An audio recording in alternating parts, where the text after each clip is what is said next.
Hello everyone and welcome back to my YouTube channel. You mustn't wait until your kids are grown before you can build healthy relationships with them.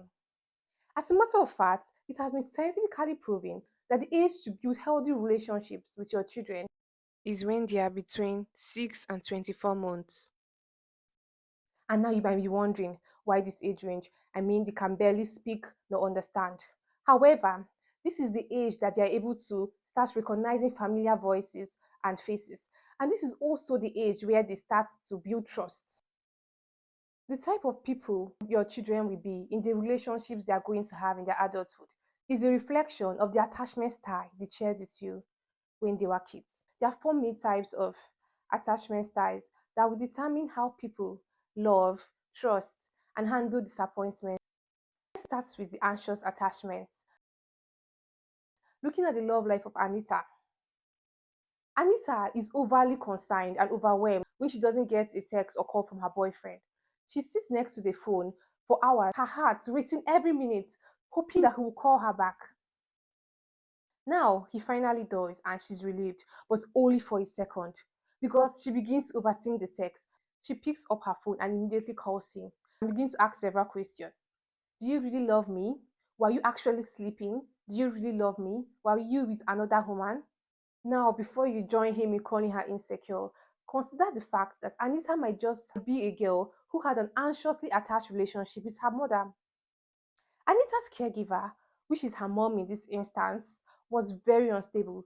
Today, she comes and shows Anita all the love in the world. And tomorrow, she isn't even present, or she's present and she acts like Anita doesn't exist. This made Anita unsure of the version of her mom she's going to get every day. Anita's little brain is confused and it wonders if she's worthy of love at all times. And she has carried this mindset into her relationship. And even when someone genuinely tries to love her, she overthinks every sign of affection and questions his intentions. Two, the avoidant attachment. Let's take a look at Chinedu. Chinedu has a very interesting existing relationship with his partner. He acts like she never exists. He doesn't give her enough attention or attends to her needs. And he's quick to say, what was that famous statement? You are just overreacting, babe. Unlike the anxiously attached Anita, he isn't scared to lose anyone. As a matter of fact, he pushes people away from him because he doesn't feel he needs anyone. However, Chinedu wasn't always like this. It might interest you to know that Chinedu needed someone when he was a child, his mother. He cried and cried for her attention, but he never got it. He never came to his aid to comfort him. His needs were never attended to, and his feelings were dismissed. So he grew up fending for himself and learning that life was all about survival, and emotions were for the weak. You can guess who this avoidant Chinedu will always find himself with. The anxious Anita. The anxious and the avoidant always find a way to each other for reasons I cannot fathom. But I guess it's just like what they say. Opposite poles attract. Number three, the disorganized attachment. Some people's love language is chaos. This means is that if you're not yelling, if you're not shouting, if you're not frustrated, then you're not in love with them. We see this with Fumilayo. She creates chaos in her relationship. She believes that violence is necessary for commitment to work. She will rather fight and keep malice for months than to talk things through. People like Fumi are just toxic. But let's take a look at where it all began.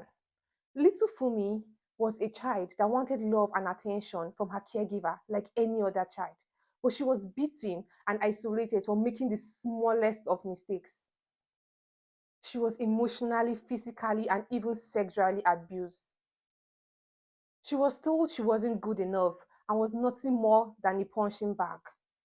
She grew up being scared of the very people meant to protect her and never got a safe space to be herself. And now that she's grown, she thinks chaos is normal. Yelling is the only way to pass your message across, and misunderstanding should be integrated into relationships. In truth, Fumi is still scared of the monsters she saw in her childhood, so scared that she became one of them. Finally, and lastly, some good news: the secure attachment. This is what happens when Anita, Chinedu, and Fumi are not scared of love and attachment because they find it easy to connect and build trust with people. Even when they experience heartbreak, they find it very easy to recover from the pain because they are confident in their ability to get up no matter how many times they fall. In general, they have healthy relationships with their partners. And we have their caregiver to thank for this. Their caregivers were not only present, but were consistent in their love and attention. They knew exactly what their kids wanted. They paid close attention to details. They gave them a safe space to be themselves, but also they corrected them with love. This gave the children the feeling that someone was always there to protect them. And now that they have become adults, they are secure. They believe that they are worthy of love, and they also create a safe and loving environment for their partners. Every parent should strive to raise a secure kid. You do not want to raise a kid who was abandoned, one who was fed mixed signals, or worse, one who was abused mentally, physically, or sexually. Now, do you have a child in this age range and you want to know which attachment style you share with them? Well, you are in luck because Mary Ainsworth, a great psychologist, have made it easy with her strange situation experiments. She studied the behavior of a child when the mother leaves versus when the mother comes into the room. The anxious child will cry intensely when the mother leaves the room. However, when the mother comes back, the child is super clingy, but is not still calm. The child is still irritable. The avoidant child doesn't even notice when the mother leaves the room or when she comes back. The child continues with his or her activities, regardless of whether or not the mom is in the room. The disorganized child appears confused in the presence of the caregiver. And in the cases of abuse, the child may appear quiet. And now the secure child. The secure child cries when the mom leaves the room, but upon the mom's arrival, is calm, quiet, and plays peacefully, knowing the fact that the protector is in the room with he or she. Now, I know I've used the word caregiver a lot in this video. I might be wondering who a caregiver is. Well, a caregiver is someone who primarily attends to the needs of a child. It could be anyone. It could be the adopted parents. It could be the mom, the biological mom. It could be the biological dad. It could be the uncle. It could be the aunt. It could be the grandparents. It could even be the nanny. I'm saying this so you know that you can step into the role of a caregiver. When you notice that the primary provider doesn't have a healthy, secured relationship with the child. Thank you so much for watching this video. I hope it was enlightening because I actually enjoyed covering it. So make sure you hit that like button and subscribe to my YouTube channel. Thank you. See you in my next video. Bye.